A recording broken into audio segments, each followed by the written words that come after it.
ஆண்டவர் உங்க கூட இருக்கிறத வெறும் பணத்தை வச்செல்லாம் நீங்க வந்து கணக்கு போட்ட முடியாது. என்கிட்ட நிறைய பணம் இருக்குது, இயேசு என் கூட இருக்காருன்னு சொல்லிட முடியாது.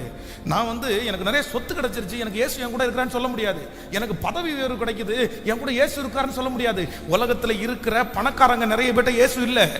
உலகத்துல இருக்கிற நிறைய அரசியல் தலைவர்கள்ட்ட இயேசு இல்லை. உலகத்துல இருக்கிற பெரிய படிப்பாளர் இடத்துல இயேசு இல்லை. இயேசு இருக்கிறதற்கும் அந்த ஆசீர்வாதத்திற்கும் சம்பந்தமே அது இயேசு இல்லாதவனுக்கும் கிடைக்கும்.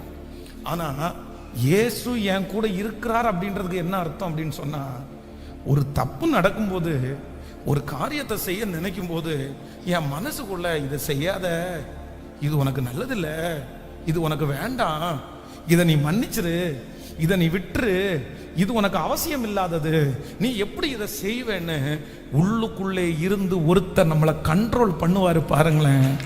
அந்த ஆவியானவர் உங்களுக்குள்ளே இருப்பாரானால் அவர்தான் நம்மை சகல சத்தியத்திற்குள்ளும் வழி நடத்துகிறவர்.